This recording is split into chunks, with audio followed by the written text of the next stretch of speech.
Selamat sore Pak, selamat sore teman-teman.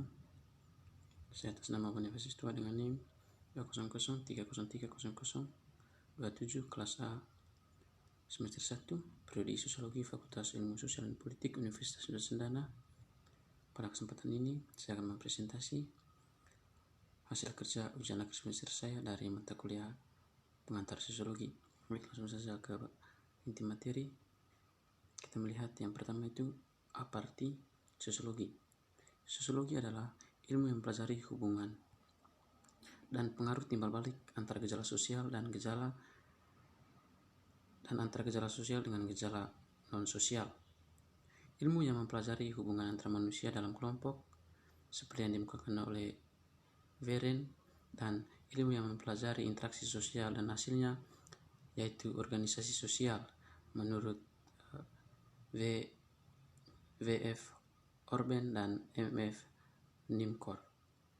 Ilmu yang mempelajari struktur dan proses kemasyarakatan yang stabil menurut J.A. Van dan J.F. Lamfers. Ilmu yang mempelajari struktur dan proses sosial terutama perubahan sosial menurut Selo Sumarjan dan Selo Sumardi.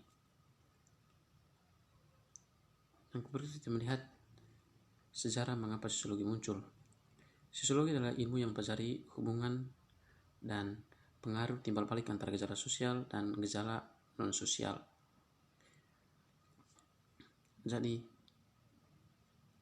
sosiologi muncul karena adanya kenyataan dalam masyarakat yang melakukan interaksi-interaksi, dan teori itu disebut sebagai teori sosiologi.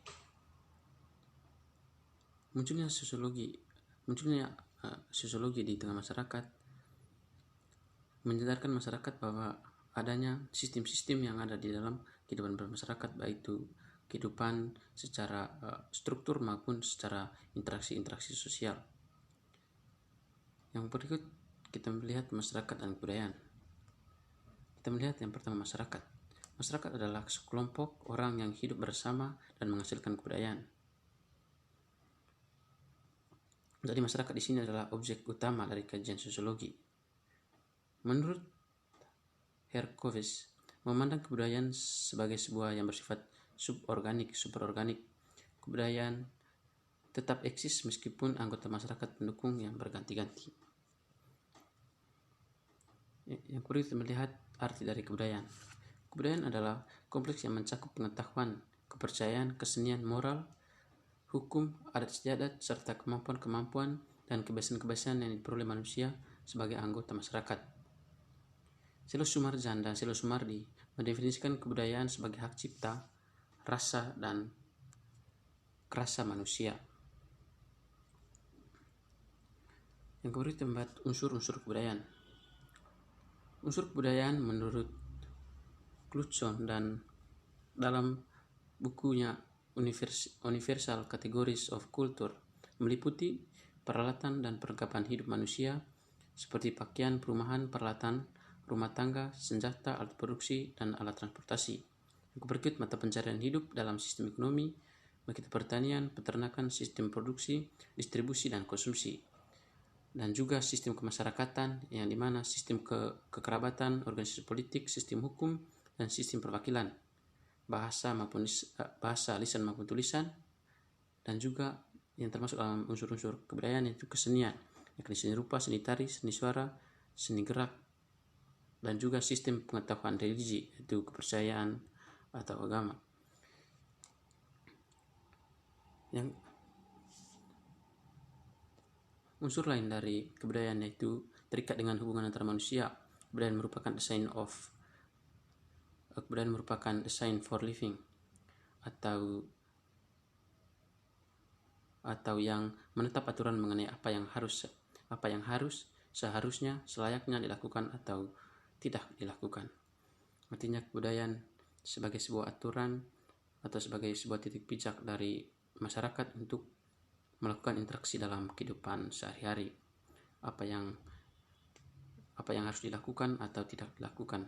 Artinya kebudayaan sebagai aturan yang mengatur segala tingkah laku kehidupan masyarakat dalam kehidupan hariannya. Yang berikut melihat ulasan unsur-unsur kebudayaan. Yang pertama itu unsur normatif.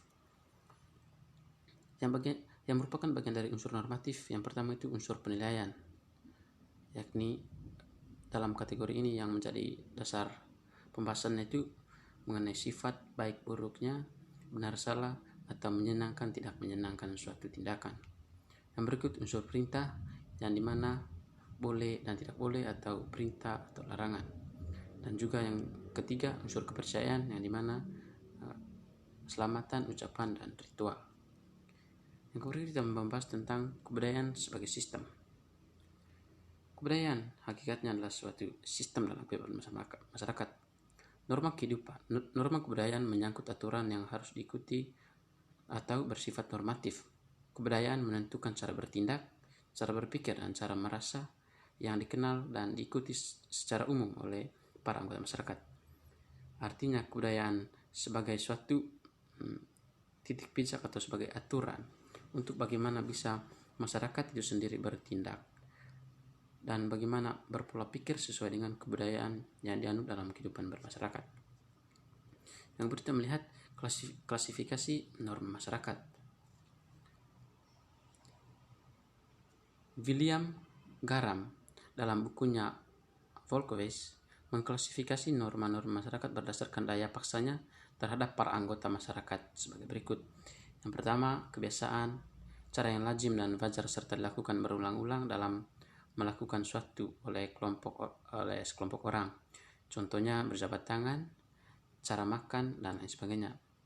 William Garam melihat ini sebagai suatu kebudayaan, yang dimana kebudayaan itu sebagai suatu kebiasaan yang dilakukan dalam kehidupan sehari-hari, seperti contoh praktis yang dikemukakan tadi, yaitu seperti berjabat tangan dan lain sebagainya.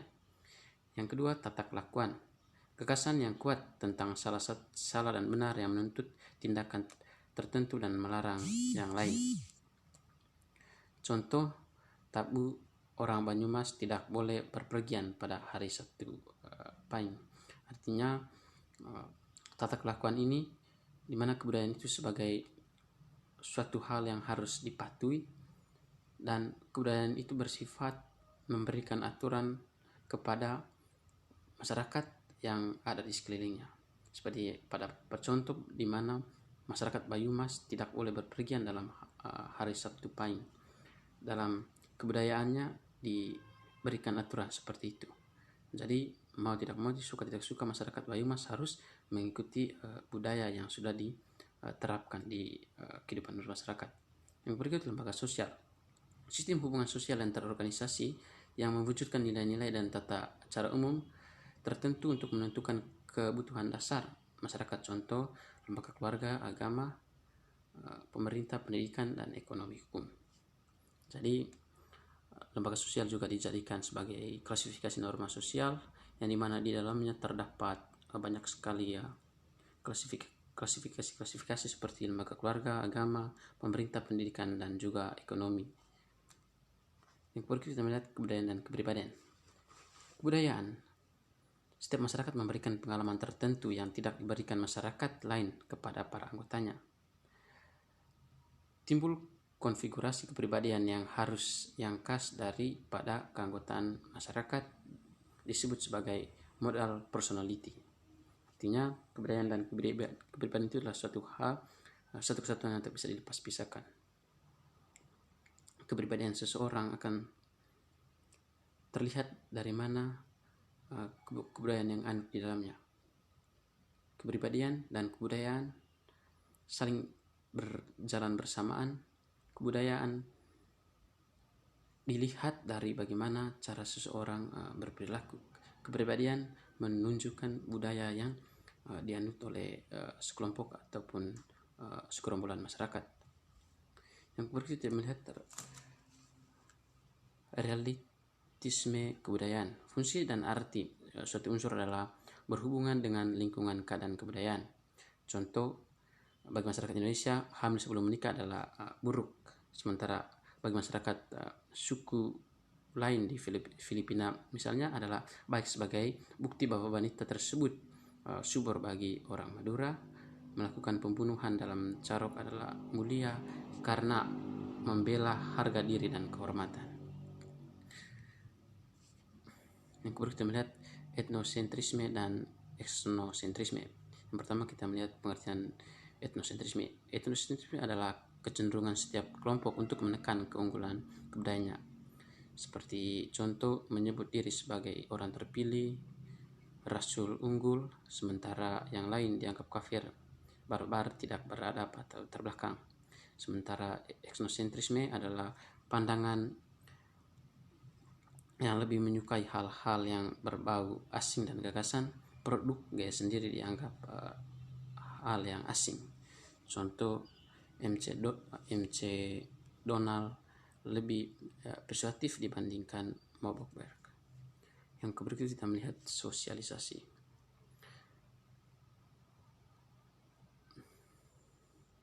Anak-anak belajar apa yang mereka hidup. Jika seseorang anak hidup dengan kritik, dia belajar untuk menggugat. Jika seseorang anak hidup dengan permusuhan, dia belajar untuk melawan. Jika seseorang anak hidup dengan ejekan, dia belajar untuk menjadi pemalu. Artinya, sosialisasi dalam kehidupan bermasyarakat ditentukan dari lingkungan di mana ia tinggal. Jika ia diajarkan sebagai pemberani, maka dia bertumbuh akan menjadi anak yang pemberani. Artinya lingkungan dijadikan tempat sosialisasi untuk mengukur karakter dari anak-anak. Sosialisasi juga di sini bertujuan untuk bagaimana dia belajar merasa bersalah jika seseorang anak hidup dengan toleransi. Sosialisasi akan sebuah toleransi dalam kehidupan sehari-hari itu penting. Kenapa? Karena itu akan menumbuhkan sebuah sikap yang fundamental dalam kehidupan anak-anak agar menghargai sikap toleransi. Yang berikut, anak belajar dari kehidupan. Seperti apa yang saya sampaikan pada awal tadi, jika anak-anak dibesarkan dengan hal-hal yang tidak baik, maka dia juga akan mencerminkan itu dalam kehidupan hariannya. Jika ia belajar dalam lingkungan yang temperamental, maka dia juga akan tumbuh menjadi anak yang temperamental. Jika anak dibesarkan dengan toleransi, dia belajar menahan apa itu toleransi. Jadi anak-anak sebetulnya belajar dari lingkungan kehidupannya. Dia melihat lingkungan kehidupannya sebagai suatu titik topang untuk dia bagaimana bisa bertingkah laku dalam kehidupan sehari-hari, tanpa dia mengenal baik buruknya suatu tindakan itu. Yang berikut melihat teori sosialisasi. Yang kedua, tahap bermain, yaitu pada tahap ini seorang anak meniru bagaimana peran ayah dan lain sebagainya tanpa memahami tahap permainan dan juga lain sebagainya. Yang berikut kita melihat tahap-tahapnya. Tahap sosialisasi yaitu persepsi kita tentang bagaimana kita dipandang seorang lain, persepsi kita tentang penilaian mereka mengenai bagaimana kita dipaham orang lain, perasaan kita tentang pilihan-pilihan tersebut.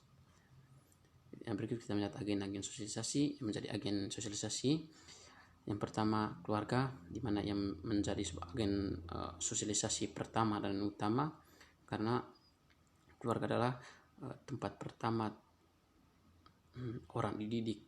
Yang kedua tempat bermain, agen sosialisasi pada tahap permainan. Yang ketiga sekolah, di mana tahap untuk pendidikan formal itu terjadi di sekolah, baik itu pendidikan yang berbasis pengetahuan ilmiah maupun pengetahuan karakter. Yang berikut media massa. Media massa juga dijadikan sebagai agen sosialisasi untuk bagaimana bisa melihat sisi negatif positif dari media massa itu untuk memberikan pemahaman kepada anak bagaimana koridor untuk bertindak dalam kehidupan masyarakat.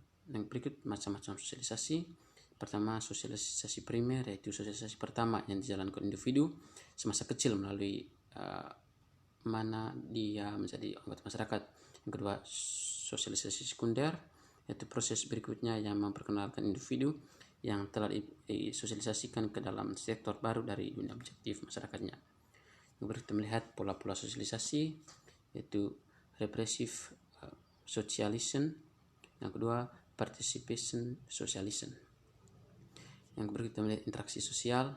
Di sini interaksi sosial merupakan hubungan sosial yang dinamis, menyangkut hubungan antara individu, antara kelompok, dan antara individu dengan kelompok. Yang kedua, interaksi sosial didasarkan oleh berbagai faktor meliputi imitasi, peniruan, sugesti, pandangan individu yang diterima oleh orang lain, bagaimana dia bisa bersugesti itu, bagaimana dia mempengaruhi orang lain. Sementara identifikasi, kecenderungan dan keinginan seorang untuk seperti orang lain, dan juga simpati, ketertarikan seseorang pada pihak lain. Syarat interaksi sosial hanya mungkin terjadi apabila memenuhi dua syarat, yaitu kontrak sosial dan juga adanya komunikasi. Bentuk-bentuk interaksi sosial, yang pertama itu proses asosiatif yang terbagi menjadi akumulasi, asimilasi, dan alkulturasi. Yang kedua, proses disasosiatif meliputi persaingan, pertindakan, konflik. Dan sementara Kimball Jung membedakan menjadi oposisi yang mengacu pada persaingan dan kerjasama yang menghasilkan akumulasi, dan juga diferensiasi yang menghasilkan sistem pelapisan sosial. Yang berikut kita melihat interaksionalisme simbolik. Teori interaksionalisme simbolik yang diperkenalkan oleh Herbert Blumer dan Georg Herbert pada tahun 1863 sudah lama dikenal dalam kajian ilmu perpustakaan dan informasi. Teori tersebut merupakan salah satu teori dalam pendekatan kualitatif yang dianggap sesuai dalam analisis fenomena di bidang perpustakaan dan informasi. Yang berikut kita melihat definisi situasi. Konsep definisi situasi berasal dari William Isaac Thomas. Menurutnya, seorang tidak langsung memberikan reaksi manakala dia mendapat rangsangan dari luar. Tindakan seseorang selalu didahului tahap penilaian dan pertimbangan. Artinya kita melihat sebuah situasi dalam kehidupan harian kita, bagaimana orang bisa bertindak sesuai dengan situasi itu. Artinya situasi dijadikan sebuah orientasi untuk bagaimana kita bisa bertindak. Kalau situasinya seperti ini, maka apa yang harus kita lakukan? Dalam proses ini, individu memberikan makna atas rangsangan yang diterimanya. Yang berikut melihat dramaturgi mengemukakan pemikiran tentang interaksi sosial. Menurutnya, individu yang berjumpa dengan orang lain akan mencari informasi mengenai orang yang dijumpainya atau menggunakan informasi yang dimilikinya antara lain untuk mendefinisikan situasi. Yang berikut status dan peran. Salah satu perhatian para ahli sosiologi adalah struktur sosial. Struktur sosial adalah pola perilaku yang berulang-ulang yang menciptakan hubungan antara individu dan antara kelompok dalam masyarakat. Yang kedua, kita melihat apa itu status dan peran. Yang pertama, status adalah posisi seseorang dalam suatu kelompok, sementara peran adalah perilaku yang diharapkan dari seseorang yang memiliki status tertentu. Artinya, jika dia statusnya sebagai kepala desa, maka perannya bagaimana sedianya kepala desa itu berperan dalam kehidupan masyarakat. Kalau statusnya sebagai kepala desa, bagaimana dia bisa menerapkan statusnya itu dalam berupa perannya untuk mengayomi atau juga memberikan wejangan-wejangan dalam kehidupan bermasyarakat dan memajukan kehidupan dalam bermasyarakat yang dipimpinnya. Aspek dalam peran, seseorang tidak dapat mengisi atau suatu peran dengan senang dan suka tanpa disasosiasikan untuk menerima bahwa peran tersebut berguna atau memuaskan dan sesuai. Perilaku peran adalah peran yang sesungguhnya dilakukan oleh orang yang memiliki status tertentu. Artinya, jika dia kepala desa, maka peran yang dilakukan itu sesuai dengan apa yang menjadi statusnya. Yang perlu kita melihat manajemen kesan sebagai perilaku peran merupakan permanen peran tanpa sadar karena sudah terinternalisasi. Macam-macam status diberikan. Yang pertama itu aspek status yang diberikan masyarakat kepada individu terlepas dari kualitas dan usaha individu di bawah sejak lahir, dan juga status yang diperjuangkan. Dan yang kedua kita melihat stratifikasi sosial. Stratifikasi sosial adalah pembedaan anggota masyarakat berdasarkan status yang dimilikinya atau kelas sosial. Sementara kelas sosial merupakan sebuah subkultur yang memiliki sifat, sikap, kepercayaan, nilai, dan norma perilaku dalam kehidupan dibandingkan kelas sosial lainnya. Macam-macam stratifikasi sosial. berdasarkan cara memperolehnya, status yang diperoleh, dan juga berdasarkan keterbukaan sistem sertifikasi. Yang perlu kita melihat mobilitas sosial berarti perpindahan status dalam stratifikasi sosial, mobilitas apa terjadi pada kekuasaan, dan lain sebagainya. Yang perlu kita melihat dimensi stratifikasi sosial, menurut Karl Marx dimensi ekonomi, Max Weber dimensi ekonomi, sosial, dan politik. Dimensi stratifikasi sosial itu bisa terjadi pada adanya kesenjangan ekonomi, adanya ketimpangan sosial, dan juga adanya perbedaan pandangan mengenai suatu pilihan atau adanya perbedaan mengenai pilihan politik. Yang kita melihat apa dampak stratifikasi. Perbedaan stratifikasi menyebabkan perbedaan gaya hidup, perilaku, selera pakaian, dan juga cara pikir, cara pandang mengenai suatu masalah. Simbol status menurut Peter, orang selalu memberikan kepada orang lain apa yang telah diraihnya. Artinya simbol status itu diberikan kepada seseorang yang telah meraih apa yang telah, seperti yang saya contohkan tadi, kepala desa berarti dia disebut kepala desa karena ia telah meraih apa yang menjadi haknya di desa. Yang kedua, stratifikasi dan peluang hidup. Di mana stratifikasi dan peluang hidup tentang perbedaan perilaku kelas, perbedaan kelas melahirkan perbedaan. Cara mengurangi ketidaksamaan dalam negara-negara liberal melalui penekanan pajak progresif dan lain sebagainya. Dan Amerika, cara mengurangi ketidaksamaan, bagaimana sikap yang pertama yang harus dimunculkan adalah bagaimana kita menghargai setiap ketidaksamaan itu. Untuk apa?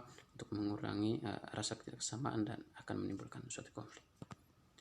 Kita melihat yang berikut, kelompok sosial. Kelompok sosial menurut Robert dengan menggunakan 3 kriteria. Yang pertama, organisasi, hubungan sosial antara anggota dan kesadaran, membagi kelompok menjadi kelompok asosiasi, kelompok yang memenuhi 3 kriteria, kelompok sosial, kelompok yang anggotanya mempunyai kesadaran jenis dan lain sebagainya, dan juga kelompok kemasyarakatan.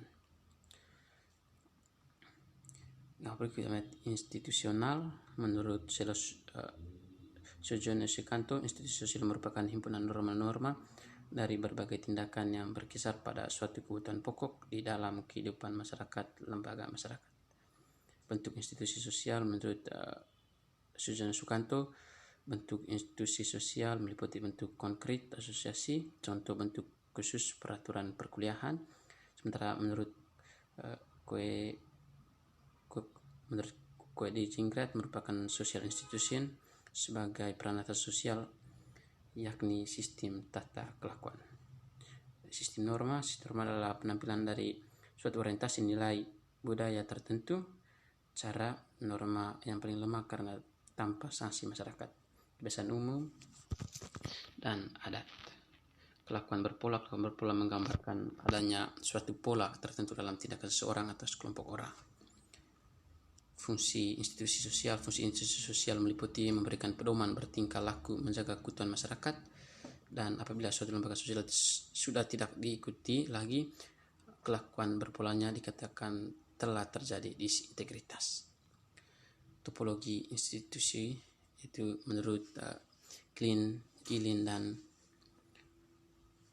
memilah institusi sosial terjadi beberapa sudut perkembangan, sistem nilai yang diterima masyarakat, dan sudut penerimaan masyarakat. Institusi utama, ada 5 institusi utama dalam masyarakat. Yang pertama itu keluarga, pendidikan, agama, ekonomi, dan politik. Kekuasaan dan dominasi. Menurut Weber, kekuasaan adalah kemungkinan memaksa kehendak terhadap perilaku orang lain. Dominasi terjadi bila yang berkuasa memiliki wewenang untuk berkuasa berdasarkan aturan yang berlaku. Tipe dominasi karismatik, dan juga meliputi dominasi tradisional dan juga dominasi legal rasional. Kelompok-kelompok sosial, manusia dalam makhluk hidup ingin berkumpul antara satu dengan yang lain, tanpa kawan atau tanpa hidup menjadi hampa. Oleh karena itu tercipta kelompok sosial diantaranya keluarga, masyarakat, kelompok, kumpulan, dan organisasi. Dan hubungan manusia dalam kelompok adalah saling tolong menolong. Faktor-faktor yang menentukan kelompok sosial, kesadaran, dan juga adanya hubungan sosial. Yang kedua kita melihat formal group dan informal group. Formal group adalah kelompok-kelompok yang mempunyai peraturan yang tegas, sementara informal group mempunyai struktur dan organisasi yang pasti. Tidak mempunyai struktur dan organisasi yang pasti. Ya, mereka tidak mempunyai seperti geng motor dan lain sebagainya. Itu merupakan contoh informal group. Baik, demikian hasil presentasi dari saya. Saya mohon maaf atas segala kekurangan dan sekian dari saya. Terima kasih atas perhatian. Selamat siang.